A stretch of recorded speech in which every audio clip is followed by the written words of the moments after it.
que eu queria, enquanto coloco a minha apresentação, queria dizer assim, acho que o trabalho que o Gobet está fazendo junto com o Rodrigo Orair é extremamente importante de trazer esse tema para debate no Brasil.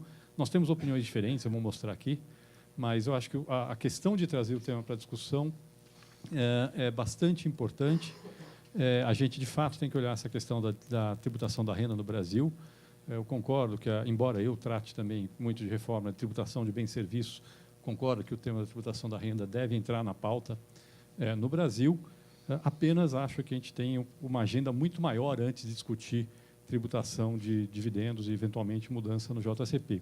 E colocar uma questão aqui que preocupa um pouco, porque o Gobet traz um debate muito técnico, com base na literatura internacional, mas, às vezes, isso vira projetos de lei que simplesmente estão propondo manter tudo como está, tributar dividendo, acabar com o JCP, e, em cima disso, ainda fazer isso de forma em cascata. Então, por exemplo, do jeito que estão os projetos hoje, se aprovar os projetos que estão no Congresso, se eu tiver uma empresa que tem várias holdings no meio, a mesma renda vai ser tributada N vezes até chegar no beneficiário final, e, obviamente, isso não faz sentido nenhum, gera uma distorção enorme. Então, o que me preocupa um pouco nesse debate acho que o debate técnico está sendo feito extremamente importante, a discussão política está num nível muito abaixo dessa, e o objetivo dessa discussão de hoje aqui é exatamente tentar trazer a discussão para o nível técnico, e só colocando, viu, Gobet, eu concordo com você em muitas questões, não na proposta de solução, mas no diagnóstico tem muita convergência. Só começando aqui, eu vou tentar ser relativamente rápido, mas quando você vai olhar um regime de tributação de rendas, tem que considerar várias questões. Obviamente, tem que considerar o impacto distributivo, tá certo? Embora, pessoalmente, eu acho que você tem que olhar o todo, quando você vai discutir o impacto da política fiscal sobre distribuição de renda, tem que olhar tributação e gasto. E no Brasil, a gente tem problema do lado do gasto. O gasto público brasileiro é concentrador de renda. Isso, para mim, seria um problema sério a ser olhado e avaliado hoje. Obviamente, tem que olhar para o impacto alocativo, o impacto sobre eficiência econômica. Vou discutir um pouco de cada um desses temas. Tem essa discussão, que vem desde essa discussão da teoria de tributação ótima, de incentivo à poupança, investimento e oferta de trabalho. Não vou tratar desse tema, deixar isso bem claro aqui. Eu acho que é um tema complicado, tem muita visão divergente sobre o tema. Acho um tema importante. No Brasil, temos praticamente nenhum estudo sobre isso. Então, é muito difícil a gente falar qualquer coisa sobre o efeito de tributação da renda no Brasil, o impacto que tem sobre poupança ou sobre oferta de trabalho. Em outros países onde tem estudos, muitas vezes eles têm conclusões que são contraditórias. Então, não vou tratar desse assunto, embora seja um tema para ser considerado. E tem uma questão muito importante, que é a competição tributária mundial. Não adianta você olhar para o sistema tributário do seu país esquecendo o que os outros estão fazendo, porque isso afeta a capacidade do seu país de dois pontos de vista. Afeta a capacidade do seu país de ser um polo atrator de investimentos e afeta a capacidade das empresas do seu país de serem competitivas quando elas investem no exterior. E essas duas questões estão aparecendo nessa competição tributária mundial. E esse é um problema que aparece muito na tributação da renda do capital por razões óbvias. O capital é muito mais móvel do que o trabalho, tá certo? Quer dizer, as pessoas é muito mais fácil o capital migrar de um país para outro do que o trabalhador migrar de um país para outro.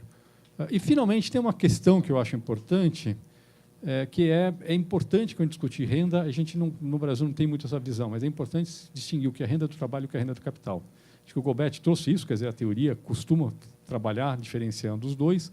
Eu acho que é importante entender os dois. E mais, quando a gente está discutindo tributação da renda do capital, conceitualmente o relevante é a tributação do rendimento real.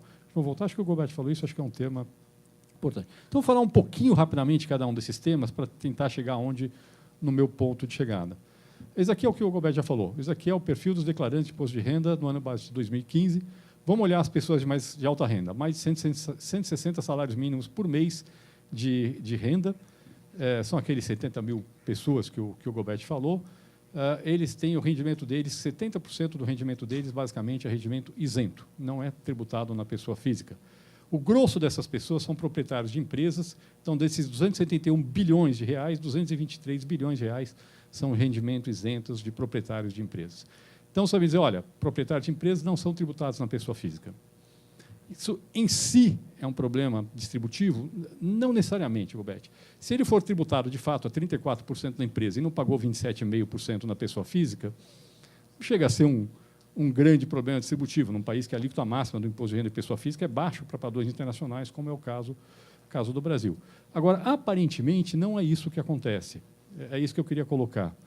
Eu selecionei, assim que nem vocês, só algumas categorias de rendimentos recebidos de empresas, isentos e tributação exclusiva. Lucros e dividendos recebidos, rendimentos de sócio de micro... Essa aqui é simples, empresas do Simples, 75 bilhões de reais. Incorporação de resultado do capital, bonificações e ações, aí é típico de empresa grande, 27 bilhões de reais. E JCP, 12 bilhões de reais. Ao todos aqui dá uns 370 bilhões de reais.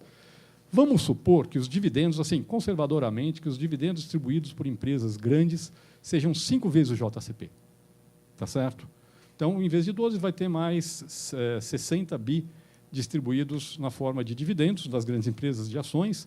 Então, 60 mais 12 mais 27 dá uns 100 bilhões de reais, daqueles 370 são rendimentos de grandes empresas de capital aberto. Tá certo?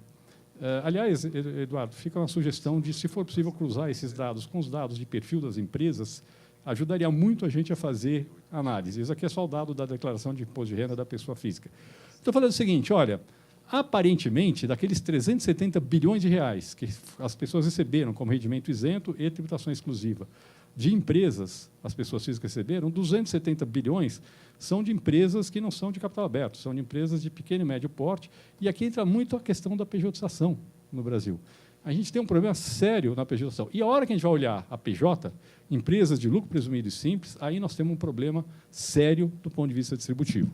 Um problema bastante sério, porque, neste caso, uma boa parte do rendimento das empresas, que é lucro distribuído, não tributado na empresa, é rendimento do trabalho, não é renda do capital, é renda do trabalho das pessoas, que é muito menos tributado que o emprego formal, eu vou mostrar isso. Essa diferença se deve, em parte, à tributação da renda, mas, em parte, às contribuições sobre folha. E o modelo tem outros problemas. Quer dizer, o nosso modelo hoje de tributação da renda de regimes simplificados tem impactos negativos sobre a produtividade, vou ser bem claro, é um modelo feito para você criar empresa pequena e não crescer, tem impactos negativos, tem um problema seríssimo, que quando você tributa faturamento, você favorece negócio que tem alta margem e não favorece quem tem baixa margem. E o nosso modelo é focado em tributação do faturamento. Estou criando uma distorção seríssima, favorecendo um tipo de negócio e não favorecendo outro. E alguns estudos recentes da GV mostram que o impacto sobre formalização foi muito pequeno. Aqui no Brasil, a gente tem que entender que estimular empreendedorismo não significa desonerar a renda pessoal do dono da empresa. A gente tem um modelo que favorece a desoneração do dono da empresa, mas não necessariamente estimula o empreendedorismo. Isso é um problema bastante sério. Então, aqui é o meu exemplo que eu costumo dar. Eu peguei um empregado formal de uma empresa de lucro real que não tem lucro, ou seja, toda a renda dela aqui serve para pagar o salário do empregado e os impostos. É só isso. E a mesma presta serviços no valor de R$30 mil por mês, e essa mesma pessoa que sendo sócio de uma empresa de lucro presumido e do Simples. Quando eu pego todos os tributos pagos pela empresa e pelo empregado, no caso do empregado da renda formal, daqueles R$30 mil, R$14.900 são tributos. Sobra R$15.100, que é a renda líquida dele. Se ele presta o mesmo serviço como sócio de uma empresa de lucro presumido, vai pagar R$5.500 de imposto, ou seja, sobra R$24.500 para ele líquido, e se ele for sócio de uma empresa do Simples, aqui é anexo 3, antigamente eu fazia com um advogado, o pessoal mudei, aqui é um contador, não é um advogado, vou deixar bem claro, tá certo? Foi em homenagem ao Nelson Machado que eu fiz isso, advogado do anexo 4 do Simples, aqui é anexo 3 do Simples, ele vai pagar R$3.400, vai sobrar com uns 26 mil e... Pois é, o Simples está ficando bem complicado, bem complicado. Obviamente, a gente tem um problema aqui. Onde está o problema? A gente vai olhar onde está a diferença. A diferença está basicamente na diferença na tributação da renda. E olha que aqui eu estou considerando que o pessoal tira pro labore no teto do salário de contribuição. Tá? Ainda estou sendo conservador, porque normalmente tira como salário mínimo. E uma boa parte da diferença está na tributação da folha, principalmente na contribuição da empresa sobre a folha, que não pega os outros. Então, vamos olhar esse problema. O problema está em dois lugares. O problema da pejotização está na tributação da renda e está na tributação da folha. E esse é um problema distributivo sério. Aqui é claramente um problema distributivo sério que o Brasil tem. Pessoas de alta renda no Brasil estão escapando da tributação através desse processo de pejotização. E isso, para mim, é absolutamente injustificável do ponto de vista do desenho do sistema tributário do Brasil. E deixar bem claro, pessoal, aqui, eu sou PJ, eu sou beneficiado pelo modelo, tá certo? Só para deixar isso Isso, claro. Eu estou achando que eu pago pouco imposto. O sistema tributário brasileiro é tão estúpido que a nossa associação, que deveria ser a MOCIP, é uma empresa com fins lucrativos porque é mais barato. Tá certo? Essa é a situação do nosso sistema tributário. Bom, vamos olhar agora a questão da tributação da renda do capital. E aí eu vou retomar um pouco o que Isaías disse. Quer dizer, o que foi falado. A tributação da renda do capital depende de como você organiza elas, pode gerar distorções alocativas que podem ser relevantes. Então, vou dar alguns exemplos. Aquela questão que o Isaías já falou, favorecimento de capital de terceiros relativamente ao capital próprio, debt bias, que é o fato de que, no imposto de renda tradicional de imposto de pessoa jurídica, você deduz os juros pagos, mas você não deduz o capital próprio, e, portanto, você tem um incentivo para a empresa se sobreendividar. E esse é um problema sério, é um problema bastante sério. Inclusive, o FMI agora está assumindo como posição oficial a preocupação com a questão do debt bias, porque isso leva a uma sobrealavancagem de empresas, sobrealavancagem de empresas acaba levando a um problema de aumentar o risco de volatilidade em momentos de crise. Tá certo? Segundo problema, que também foi mencionado pelo Isaías, o efeito lock-in. Ou seja, quando eu tenho o lucro retido é menos tributado que o lucro distribuído, eu tenho um incentivo para você manter a retenção do lucro, mesmo que do ponto de vista econômico seja mais eficiente. Eu distribuo o lucro para aplicar em outro investimento que seja mais eficiente do que aquele que eu estou mantendo. E aqui, Gobet, eu queria já colocar uma questão. Aqui eu discordo de você. Quer dizer, estimular a retenção do lucro na empresa não necessariamente é o ideal, do ponto de vista econômico. O ideal é que você possa realocar o lucro onde ele é aplicado de forma mais eficiente. Estimular o reinvestimento do lucro é melhor do que o consumo. Aí eu concordo contigo. Aí eu estou de acordo. Agora, estimular a retenção na empresa não necessariamente é o melhor. E nós temos outras distorções alocativas que decorrem do fato que a renda do capital pode ser percebida de várias formas. E muitas vezes você consegue transitar de uma forma para outra. Ela pode ser dividida como lucros, por exemplo, dividendos, juro, ganho de capital, aluguel e royalties. Então, por exemplo, eu sou dono de uma empresa, eu posso tirar minha renda como dividendo, ou eu posso deixar o dinheiro capitalizando e depois vender as ações e ganhar isso como renda do capital. Eu vou ter ganho de capital e não vou ter o dividendo. Se eu tributo diferente um e o outro, automaticamente eu estou gerando estímulo para que eu me organize e me faça de uma forma e não faça de outra. E a falta de harmonização na tributação da renda do capital amplia muito a possibilidade de planejamento tributário. Quer dizer, os advogados aqui na mesa, todos eles, com certeza, conhecem várias situações. Eu vou falar alguns aqui. Bom, o modelo brasileiro. Como é o modelo brasileiro dentro desse ponto de vista? Ele ele trata relativamente dois desses problemas. Ele trata relativamente bem do debt bias e do efeito lock-in. Como disse o Isaías, o modelo do JCP, ele reduz o debt bias, ele é uma forma parcial de allowance for capital equity. O nosso modelo JCP ele resolve parcialmente. Aqui no Brasil a gente tem um efeito aí sim, inverso do resto do mundo. O resto do mundo normalmente tributa mais o lucro distribuído que o lucro retido. No Brasil a gente tributa menos o lucro distribuído que o lucro retido por causa do JCP.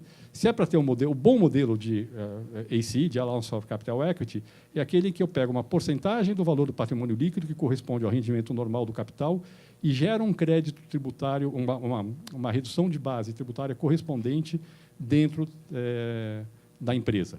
Tá certo? Que é um modelo belga, que é um modelo que é utilizado pelos outros países. Aqui no Brasil a gente tem um modelo meio truncado que ele só vale na distribuição, não vale na retenção. Então, mas, de qualquer forma, ele resolve parcialmente o problema desse debt bias, porque ele favorece, ele dá o mesmo tratamento para a dívida que ele dá para o capital próprio. E a isenção na distribuição do dividendo retira o incentivo a essa retenção do lucro das empresas, esse efeito lock-in. Ou seja, o fato que eu não tenho isenção na distribuição de dividendo permite que, ao distribuir dividendo, eu possa alocar ele a alguma atividade mais eficiente do que simplesmente manter ele dentro da empresa. Eu volto a falar, sempre que você tributa a distribuição, você gera um incentivo a reter o lucro, o que, do ponto de vista econômico, pode ser ineficiente. Tá certo?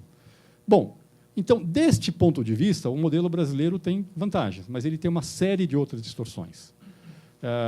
que geram problemas alocativos e geram várias possibilidades de planejamento tributário. Eu vou só mencionar 3 exemplos aqui. Volto a falar, os advogados aqui na mesa devem conhecer muito mais do que eu, eles ganham dinheiro com isso, tá certo? Um deles, tributação de rendimento de aluguel. No Brasil, uma pessoa física recebe aluguel, vai pagar 27,5% da pessoa física. Eu monto uma empresa de lucro presumido, capitalizo com a empresa, vou pagar de 11% a 14% sobre o rendimento daqueles aluguéis. Eu monto um fundo de investimento imobiliário com cota negociada em bolsa, capitalizo com os imóveis. Quanto vão pagar? O aluguel gerado pelos imóveis vai pagar 0 na pessoa física. Ou seja, quanto é tributado na pessoa física o rendimento do aluguel? Pode ser de 0 a 27,5% no nosso país. Obviamente, é uma distorção. E pior, quanto mais complexa a forma que eu crio para receber o rendimento do aluguel, menos eu pago de imposto. Tá certo? Uma empresa de lucro presumido é mais complexo do que receber de nada da pessoa física, um fundo de investimento imobiliário, claramente, é muito mais complexo do que os dois. Segundo, só dar um exemplo de como tributação diferente pode ser afetada. Vamos supor que eu tenho uma empresa que tem, sei lá, ações, que estão registradas a um certo valor de aquisição e eu quero vender elas, eu vou realizar um ganho de capital. Se eu realizar o ganho de capital na empresa, eu vou pagar 34% de imposto sobre esse ganho de capital. Se eu pegar e reduzir o capital da empresa, distribuindo para os sócios, e reduzir o capital distribuindo as ações, e eles venderem as ações no mercado depois, eles vão pagar 15% de imposto sobre esse ganho de capital. Automaticamente, quando eu tenho tributação, tributo o rendimento do capital de forma diferente, eu crio incentivo para você, para planejamento tributário, vamos ser bem claro, tá certo? Terceiro, tributação de aplicação financeira. Eu não vou, pelo tempo aqui, eu não vou entrar. O modelo brasileiro é uma maluquice, tá certo? O modelo brasileiro de tributação de rendimento de aplicação financeira é uma maluquice. Só para dar um exemplo, vou pegar só um deles. Se eu quero estimular financiamento imobiliário, pessoa física tem alíquota zero ou isenção na cadeia de poupança, LCI, CRI, fundo de investimento imobiliário, ok? Não, infraestrutura. Uma pessoa física compra uma debênture de infraestrutura, tem alíquota zero de imposto de renda. Aí o que acontece? Eu tenho um fundo de pensão que tem um perfil muito mais adequado de longo prazo para comprar uma debênture de infraestrutura e ele não tem o benefício. Então, o que acontece? Eu dou o benefício para a pessoa física, isso faz com que caia o juros, suba o preço do papel, ele se torna pouco atrativo para o fundo de pensão e aquele investidor que tem o perfil mais adequado para comprar aquele tipo de papel está fora do mercado. Eu boto ele para fora. Eu começo a gerar distorções em que o mercado de intermediação financeira se torna extremamente ineficiente. E a quantidade de problemas que nós temos é brutal. Isso aqui é um mosaico, pessoal. Essa tabelinha foi feita para mostrar que é um mosaico mesmo, tá certo? Para mostrar que alguns têm benefício, outros não têm. E esse mosaico é totalmente ineficiente. Ele gera muita ineficiência. Ele depende do tipo de instrumento de financiamento, ele depende de quem está aplicando o recurso e depende da finalidade do recurso. É um cruzamento dos 3 que gera essa situação. Bom, falando de competição tributária, competição tributária tem, sim, um driver importante das mudanças de legislação tributária adotada pelos países no período recente. Quais são as mudanças mais importantes? Redução da alíquota do imposto de renda corporativa, tá certo? Em muitos casos, compensado por um aumento da base tributável, mas a redução da alíquota do Corporate Income Tax e a adoção do regime tributário. Isso aqui serve para tornar o país mais atrativo como local de investimento. Ao mesmo tempo, é muito engraçado porque eles são meio contraditórios. Por um lado, os países querem tornar o país mais atrativo como local de investimento, mas eles também querem tornar as empresas do país mais competitivas no investimento no exterior. E, por conta disso, tem uma clara tendência para que os países adotem o regime de tributação em bases territoriais nos investimentos realizados pelas empresas do país no exterior. Ou seja, no regime de tributação em bases territoriais, você não tributa domesticamente o lucro auferido no exterior. A grande exceção a essa tendência no mundo são os Estados Unidos.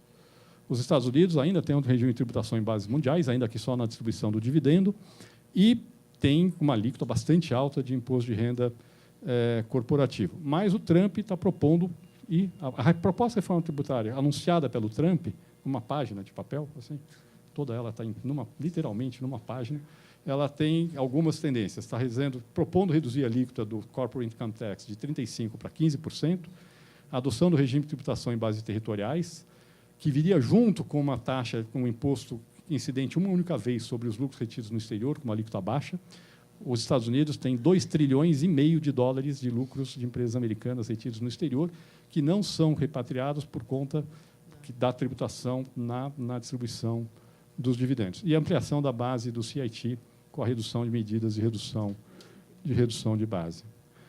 Bom, isso aqui é o que já foi falado, quer dizer, a tendência mundial de redução da alíquota da tributação da renda corporativa, principalmente ao longo dos anos 2000, de lá para cá um pouco mais lentamente. Isso daqui é a alíquota média dos países, aqui é a média ponderada, que ainda é bastante alta por causa dos Estados Unidos, e aqui a média ponderada sem os Estados Unidos, está aí na casa de 29%, a média 25%, com os Estados Unidos 32,5%. Bom, e o modelo brasileiro de tributação da renda corporativa, como é que ele é do ponto de vista da competitividade do país no exterior? Competitividade do país nessa competição tributária mundial. O Brasil não está bem localizado, posicionado nessa questão. A gente tem uma alta alíquota incidente sobre a renda corporativa, os 34%. É verdade que nós temos muitas opções de redução da base tributável, tá certo? Mas muitas empresas, quando vão fazer um investimento, aquelas que não conhecem direito do país, elas olham para a alíquota e não olham para as possibilidades de redução que elas têm, e, portanto, isso acaba desestimulando o desinvestimento. E mais, é um problema que eu acho que é mais sério, que a gente não está considerando. De certa forma, o fato de que o Brasil tem uma taxa de juros muito alta, e, por conta disso, isso leva com que o rendimento do capital no país como um todo seja alto, isso, de certa forma, compensa o fato de que a gente tem uma tributação elevada sobre o lucro no país. Se, por acaso, a gente caminhar algum dia para um mundo de juros mais baixo, espero que a gente caminhe, esse problema vai se tornar mais sério. Acredito eu que esse problema tende a aumentar. E, segundo, o Brasil tem um regime de tributação em bases globais, com uma tributação por competência, que claramente reduz a competitividade das empresas brasileiras no exterior. E aí eu queria deixar bem claro, eu, pessoalmente, não acho o modelo brasileiro ruim. Eu acho que ele é, pessoalmente, é o modelo que eu mais gosto. Só que o problema é que, se só o Brasil adota esse modelo e nenhum outro país adota, nós temos um problema seríssimo, porque aí nossos investimentos nas nossas empresas no exterior se tornam não competitivos. Tá certo? Então, olhando o que o resto do mundo faz, o nosso modelo é ruim. O modelo em si não é ruim, não. É isso que eu queria dizer. O modelo brasileiro em si não é ruim.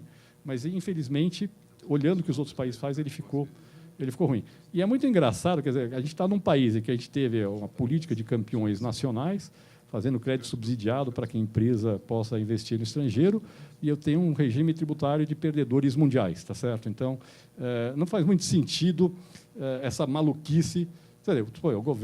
Esse governo está acabando com essa ideia dos campeões mundiais, mas pelo menos podia fazer com que o sistema tributário também não fosse um problema para as empresas brasileiras que investem no exterior. Bom, acho que o Gobetti já falou, a questão de rendimento nominal vezes real.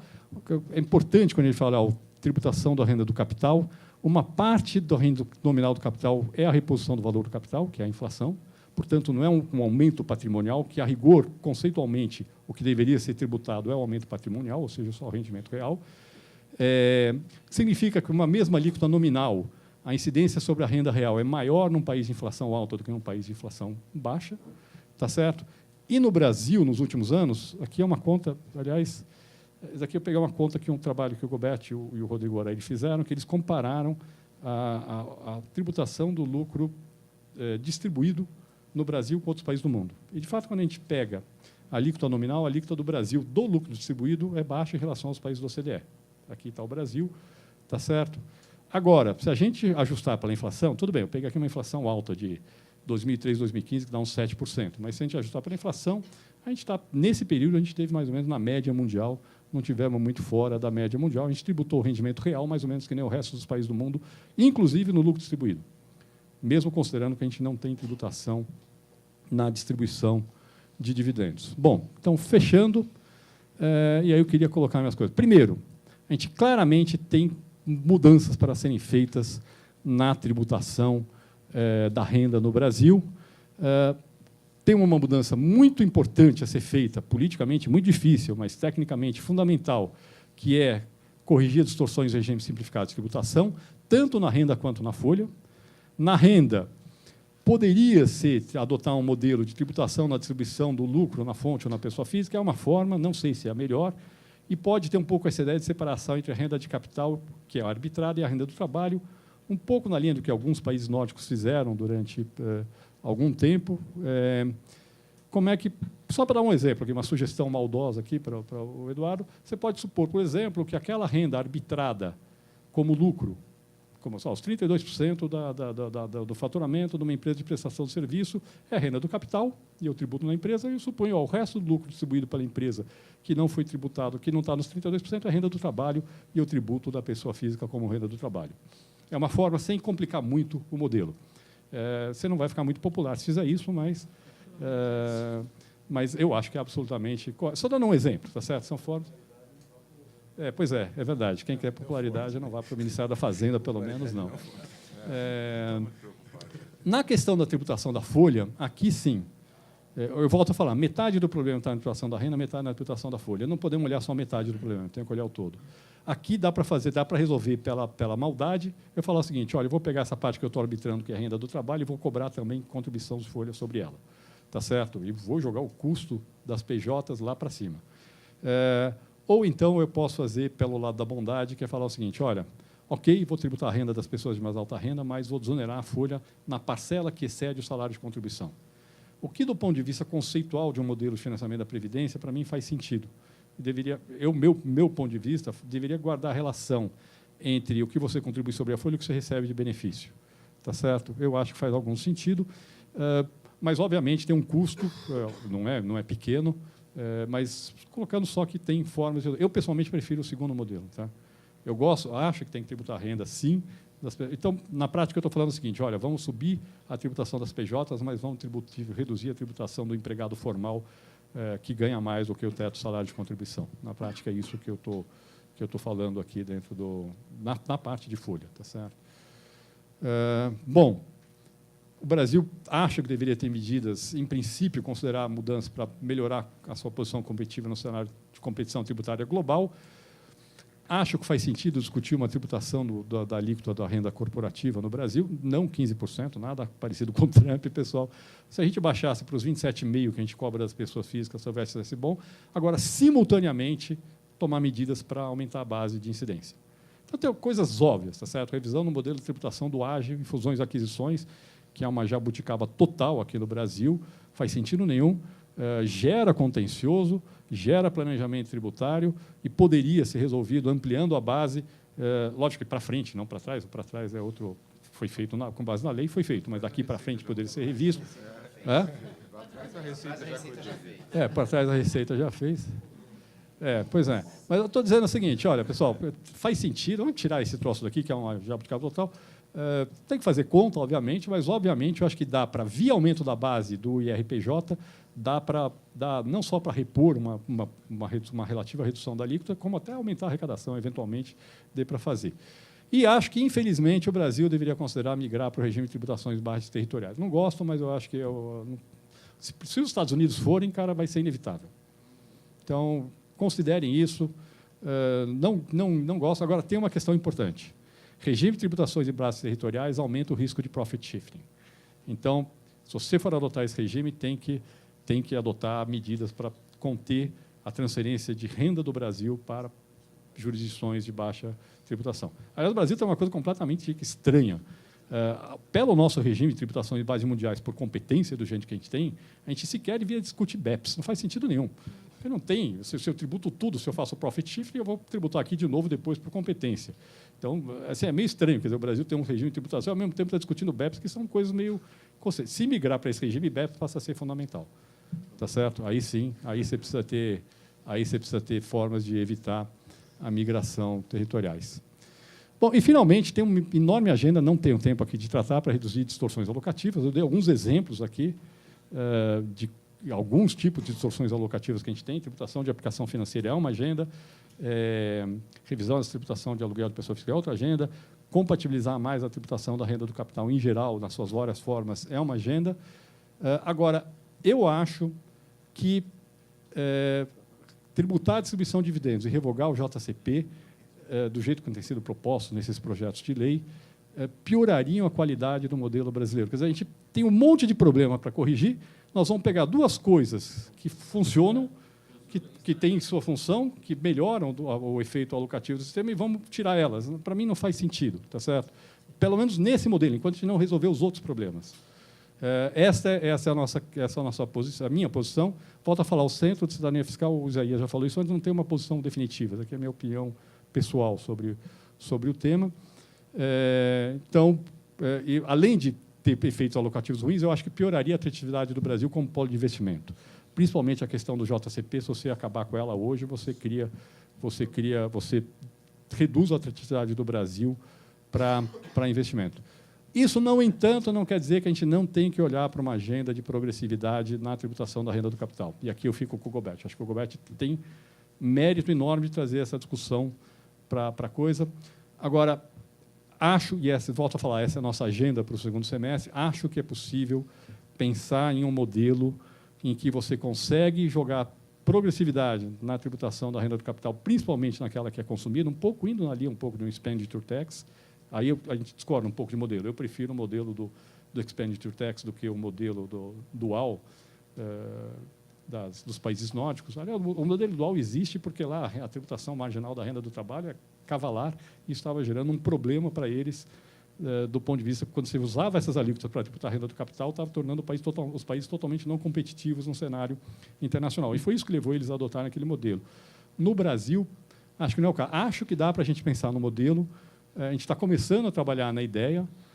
A tecnologia ajuda, por incrível que pareça, a gente pode pensar em coisas hoje que, alguns anos atrás, mesmo na tributação da renda, não só na tributação do consumo, a tecnologia ajuda a gente a descobrir algumas coisas.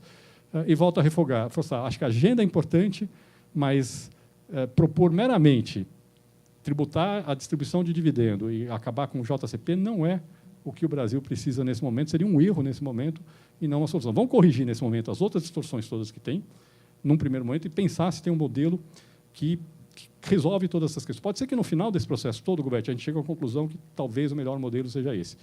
A Lorraine está me dizendo aqui que eu já estourei meu tempo, então é isso. Obrigado.